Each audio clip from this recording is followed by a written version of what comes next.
नमस्कार, श्री स्वामी समर्थ स्वामीमय मंगला चॅनेलमध्ये तुम्हा सर्वांचे स्वागत आहे। आपणा सर्वांनाच माहिती आहे की आपले स्वामी किती अद्भुत लीला करायचे आणि आपल्या स्वामींची अशीच एक अद्भुत लीला मी तुम्हाला आजच्या व्हिडिओ मार्फत सांगणार आहे। तर जोशी बुवा नावाचे एक गडगंज श्रीमंत गृहस्थ होते। इतके श्रीमंत होते की त्यांना त्यांच्या श्रीमंतीचा फार अभिमान होता आणि या जोशी बुवांकडेच तात्या नावाचे एक गृहस्थ घरगडी म्हणून काम करत होते। आता या तात्यांवर इतकं मोठ्या प्रमाणात कर्ज झालेलं होतं की जे कर्ज त्यांनी जोशी बुवांकडूनच घेतलेलं होतं आणि म्हणूनच हे तात्या त्या जोशी बुवांकडे घरगडी म्हणून काम करत होते। परंतु या तात्यांच्या मनात स्वामी समर्थ महाराजांविषयी अतिशय श्रद्धा होती, आस्था होती, प्रेम होते। परंतु हे जे काही जोशी बुवा होते, या जोशी बुवांच्या मनात त्यांच्या ऐश्वर्याचा, त्यांच्या श्रीमंतीचा फार मोठा गर्व होता आणि म्हणूनच या जोशी बुवांना नेहमी असं वाटायचं की स्वामी समर्थ महाराजांना आपण आपल्या घरी अगदी इझिली बोलू शकतो। आणि म्हणूनच एकदा हे जोशी बुवा स्वामी समर्थ महाराजांकडे गेले आणि त्यांना असा पूर्णपणे विश्वास होता की स्वामी समर्थ महाराज माझ्या घरी नक्की येतील, कारण मी एक श्रीमंत माणूस आहे म्हणून। आणि जेव्हा जोशी बुवा स्वामी समर्थ महाराजांना म्हटले की महाराज तुम्ही माझ्या घरी या आणि अन्न ग्रहण करा, नैवेद्य ग्रहण करा, असं जेव्हा जोशी बुवा स्वामी समर्थ महाराजांना म्हटले तेव्हा स्वामी समर्थ महाराज जोशी बुवांना म्हटले की तू जो आत्ता आलेला आहे ना, तू तुझी श्रीमंती घेऊन आलेला आहे माझ्याकडे। तुला जर श्रीमंती घेऊनच यायची असेल ना तर तुझ्या ऐश्वर्याची श्रीमंती घेऊन नको येऊ माझ्याकडे, तू तुझ्या मनाची श्रीमंती घेऊन ये माझ्याकडे, तेव्हा मी तुझ्याकडे येईल, मी आत्ता तुझ्या सोबत नाही येऊ शकत। असं म्हणून आपल्या स्वामी समर्थ महाराजांनी जोशी बुवांना ठामपणे नकार दिला। जेव्हा जोशी बुवा थोडीशी नाराज होऊन घरी जात होते त्यावेळेस त्यांना रस्त्यात सुंदराबाईंनी अडवलं।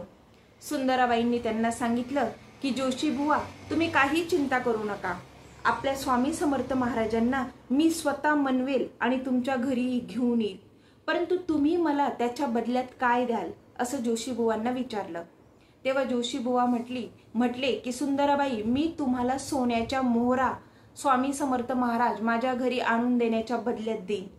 आणि असं ऐकल्यावर सुंदराबाई अतिशय खुश झाल्या आणि सुंदराबाईंनी जोशी बुवांना वचन दिलं की नक्की तुमच्या घरी स्वामी समर्थ महाराजांना घेऊन येणारच। मग नंतर इकडे जे तात्या होते, या तात्याचं जे की जोशी बुवांकडे घरगडी म्हणून काम करत होते, यांच्या मनात स्वामींविषयी खूप श्रद्धा होती। परंतु या तात्यांची अक्षरशः 2 वेळच्या जेवणाचे सुद्धा हाल होते। परंतु हे तात्या मनाने इतके उदार होते की अक्षरशः एके दिवशी तात्यांच्या घरात जेवायला फक्त एकच भाकरी होती, जी की त्या दोघा नवरा बायकोंना वाटून खायची होती। परंतु त्यांनी जेव्हा दारात आलेला एक भुकेला कुत्रा बघितला, त्या कुत्र्याला तात्याने ती भाकरी खाऊ घातली आणि स्वतः दोघही नवरा बायको मात्र उपाशीच राहिले। परंतु तात्याच्या मनात सतत आपल्या स्वामी समर्थ महाराजांचा नाम जप मात्र चालूच राहायचा। तर हे तात्या मनाने अतिशय उदार होते। आणि जेव्हा सुंदराबाई इकडे स्वामींकडे गेल्या आणि स्वामींना सुंदराबाईंनी सांगितलं की स्वामी कृपा करून तुम्ही जोशी बुवांकडे एकदा तरी याच, तिथला नैवेद्य ग्रहणच करा स्वामी, असं सुंदराबाई स्वामींना रावण्या करू लागली। तेव्हा स्वामींनी सुंदराबाईला होकार दिला। स्वामींना पूर्णपणे माहिती होतं की सुंदराबाईच्या मनात काय खेळ चालू आहे, कारण की सुंदराबाईला या बदल्यात सोन्याच्या मोहरा मिळणार होत्या आणि म्हणूनच इकडे सुंदराबाई स्वामींना मनवत होती की तुम्ही जोशी बुवांकडे चला असं। स्वामी समर्थ महाराजांना हे सगळं माहीत असूनही स्वामी समर्थ महाराजांनी सुंदराबाईला होकार दिला आणि सुंदराबाई मग स्वामी समर्थ महाराजांना जोशी बुवांच्या घरी घेऊन गेली। जोशी बुवांच्या घरी आणल्यावर जोशी बुवांनी स्वामी समर्थ महाराजांचं आदरातिथ्य केलं, त्यांना यथासांग नैवेद्य ग्रहण करायला लावला, त्यांना पितांबर दिलं। परंतु जेव्हा जोशी बुवांनी स्वामी समर्थ महाराजांना पितांबर दिलं तेव्हा जोशी बुवांना असं वाटलं की जेव्हा स्वामी समर्थ महाराज नैवेद्य ग्रहण करून घरी जायला निघतील तेव्हा माझं हे जे महागडं पितांबर आहे, जे त्यांनी नेसलेलं आहे, ते पितांबर सुद्धा स्वामी समर्थ महाराज त्यांच्या सोबतच जर घेऊन गेले तर म्हणजे असा अविश्वास जोशी बुवांच्या मनात स्वामी समर्थ महाराजांविषयी चालू झाला। आणि जेव्हा स्वामी समर्थ महाराजांना, आता तुम्हाला सगळ्यांना तर माहितच आहे, आपल्या महाराजांना मनातल्या सगळ्या गोष्टी, भक्तांच्या मनातल्या सगळ्या गोष्टी कळतच असतात। तसंच स्वामी समर्थ महाराजांना जोशी बुवांच्या मनातलं सुद्धा कळालं। आणि अशा वेळेस स्वामी समर्थ महाराजांनी क्रोधित होऊन त्यांचं जे काही पितांबर होतं, जे जोशी बुवांनी दिलेलं होतं, ते काढून जोशी बुवांच्या अक्षरशः तोंडावर फेकलं। आणि स्वामी समर्थ महाराजांनी तेथील नैवेद्य ग्रहण करण्यास सुद्धा नकार दिला। आणि तेथून जोशी बुवांच्या घरातून स्वामी समर्थ महाराज निघून आले। इकडे जेव्हा तात्याला असं समजतं की जोशी बुवांकडे साक्षात आपले श्री स्वामी समर्थ महाराज आलेले आहे, तेव्हा तात्या अगदी घाईघाईने जोशी बुवांच्या घरी जातात आणि जोशी बुवांना असं सांगतात की जोशी बुवा, मला सुद्धा आपल्या स्वामी समर्थ महाराजांना माझ्या घरी बोलवण्याची फार इच्छा आहे। त्यावेळेस जोशी बुवा त्याच्यावर अतिशय भडकतात आणि सांगतात की अरे, तुला 2 वेळच्या जेवणाचं पडून गेलेलं आहे, तेव्हा तू काय स्वामी समर्थ महाराजांना नैवेद्य ग्रहण करायला देणार? जा, मी तुला पैसे देणार नाही, असं सांगून तात्याला जोशी बुवा अक्षरशः हाकलून लावतात। परंतु जेव्हा तात्याला जोशी बुवाकडे जो काही प्रसंग घडलाय तो कळतो, तेव्हा तात्या तो प्रसंग घरी येऊन आपल्या पत्नीला सांगतात। आणि इकडे जेव्हा स्वामी समर्थ महाराज रागारागाने तात्याच्या घरून जोशी बुवांच्या घरून निघून आलेले असतात, तेव्हा जोशी बुवा अक्षरशः भर रस्त्यात स्वामी समर्थ महाराजांना विनवत असतात, स्वामी समर्थ महाराजांची क्षमा मागत असतात की माझ्या घरी पुन्हा चला स्वामी महाराज, मी तुम्हाला पुन्हा पितांबर देतो, नैवेद्य ग्रहण करायला देतो। तेव्हा स्वामी समर्थ महाराज जोशी बुवाला असं सांगतात की अरे, तू इतका ऐश्वर्यात लोळून तुझं मन सुद्धा तितकंच मलिन झालेलं आहे, त्याच्यामुळे मी आता तुझ्या घरी पुन्हा कधीही येणार नाही, असं स्वामी समर्थ महाराज जोशी बुवांना सांगतात। आणि नंतर इकडे जो काही तात्याचे इतके हाल चालू असतात, परंतु तात्याला स्वामी समर्थ महाराजांना आपल्या घरी बोलवण्याची अतिशय प्रबळ इच्छा झालेली असते। तो पत्नीला, जोशी बुवांकडे झालेला सगळा स्वामींचा प्रसंग आपल्या पत्नीला सांगत असतो आणि तो आपल्या पत्नीला असं सांगतो की मला काही करून स्वामी समर्थ महाराजांचं आदरातिथ्य हे करायचंच आहे। आणि म्हणून मी आता ही जी आपल्या देवघरातली मूर्ती आहे ही विकून आपल्याला जे काही पैसे येतील त्यात मी स्वामी समर्थ महाराजांचं आदरातिथ्य करणार आहे।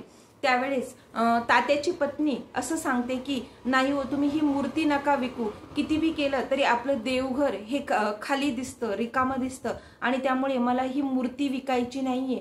तेव्हा तात्या तिला म्हणतात, अगं हे बघ, जर आपल्याकडे खरा देव येणार आहे, आपल्या स्वामी समर्थ महाराजांतच जर देव आहे, तर आपल्याला या मूर्तीचं काही आकर्षण नाहीये। ही मूर्ती विकून आपल्याला जे काही पैसे येतील त्यात आपण आपल्या खऱ्या देवाचं आदरातिथ्य करूया।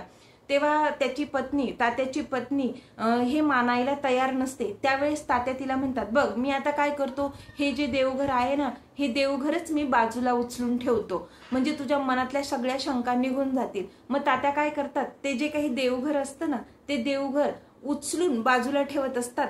तेव्हा त्यांना तिथं त्या देवघराखाली एक सोन्याच्या मोहरा असलेली जी काही पिशवी असते छोटीशी, ती पिशवी तात्याला तिथे दिसते। त्यावेळेस तात्या घाईघाईने त्याच्या पत्नीला बोलवतात आणि सांगतात की बघ, आपल्या स्वामी समर्थ महाराजांनी आपल्यासाठीच हा चमत्कार केलेला आहे। आता मी या सोन्याच्या मोहरा विकून स्वामी समर्थ महाराजांचं आदरातिथ्य करेल आणि यातली जी काही रक्कम उरेल ती रक्कम मी आपल्या स्वामी समर्थ महाराजांनाच अर्पण करेल, असं तात्या त्याच्या पत्नीला सांगतात। त्यावेळेस दोघे जण त्या मोहरा विकून जी काही रक्कम येईल त्यात आपल्या स्वामी समर्थ महाराजांचं आदरातिथ्य करण्याचं ठरवतात। इकडे तात्याला बाहेरून तात्या अशी हाक ऐकू येते। तेव्हा तात्या काय म्हणून विचारतात आणि बाहेर जाऊन बघतात तर काय, तात्याच्या घरी चक्क स्वामी समर्थ महाराज न बोलवता आलेले असतात। आणि जेव्हा तात्या हा चमत्कार बघतात की साक्षात स्वामी समर्थ महाराज माझ्या घरात आलेले आहे आणि मी न बोलावून सुद्धा स्वामी समर्थ महाराज केवळ माझ्या इच्छेसाठी माझ्या घरी आलेले आहे, असे बघून तात्याची पत्नी आणि तात्या दोघेही स्वामी समर्थ महाराजांच्या चरणी नतमस्तक होतात। त्यांना अतिशय आनंद होतो की साक्षात परब्रह्म ब्रह्मांड नायक श्री स्वामी समर्थ महाराज आपल्या घरी आलेले आहे।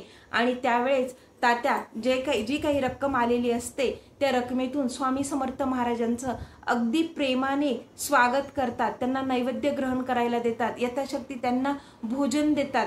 आणि स्वामी समर्थ महाराज जेव्हा सांगतात की अरे मला याची गरज नाहीये, हा सगळा सोहळा आहे ना तात्या फक्त माझ्या भक्तांसाठी मी केलेला असतो, मी तर फक्त तुमच्या भक्तांनी केलेल्या मनापासून अगदी हृदयापासून केलेल्या खऱ्या भक्तीचा मी भुकेला असतो, असं जेव्हा स्वामी समर्थ महाराज तात्याला सांगत असतात तेव्हा तात्याची पत्नी स्वामी समर्थ महाराजांना म्हणते की तात्या कमीत कमी आमच्या घरात ज्या काही तांदळाच्या कण्या आहेत त्याची खीर तरी ग्रहण करा. आणि अशा वेळेस स्वामी समर्थ महाराज तात्याच्या घरची जी काही तांदळाच्या कण्यांची खीर बनवलेली असते ती खीर अतिशय आनंदाने ग्रहण करतात. आणि स्वामी समर्थ महाराज तात्याला आणि त्याच्या पत्नीला शुभ आशीर्वाद देतात. आणि शेवटी स्वामी समर्थ महाराज असे म्हणतात की अरे तात्या युग कुठलेही असो पण भगवंताला मात्र आपल्या सुदामाचेच पोहे आवडतात, असं स्वामी समर्थ महाराज तात्याला आणि त्याच्या पत्नीला सांगतात.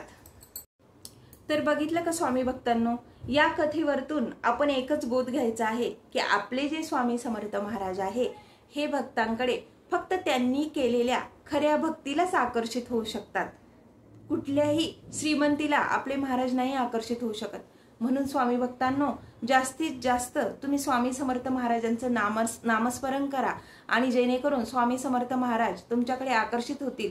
स्वामी समर्थ महाराजांची तुमच्यावर सदैव कृपा बनून राहील यासाठी तुम्हाला आपल्या स्वामी समर्थ महाराजांचं जास्तीत जास्त नामस्मरण वाढवायचं आहे. स्वामी भक्तांनो आजची जी कथा मी तुम्हाला सांगितली ती जर तुम्हाला आवडली असेल तर व्हिडिओला लाईक नक्की करा आणि त्याचसोबत कमेंटमध्ये आपल्या महाराजांसाठी श्री स्वामी समर्थ असेही लिहा. त्याचसोबत जर तुमचे काही आरोग्याचे, शैक्षणिक, आर्थिक समस्या असतील, स्वामी सेवेविषयी काही समस्या असतील तर तुम्ही कमेंटमध्ये नक्की विचारू शकता. त्याचबरोबर चॅनेलला सबस्क्राईब करा आणि बेल आयकॉनला क्लिक करा म्हणजे माझे यापुढीलही व्हिडिओ तुमच्यापर्यंत येऊन पोहोचतील. श्री स्वामी समर्थ.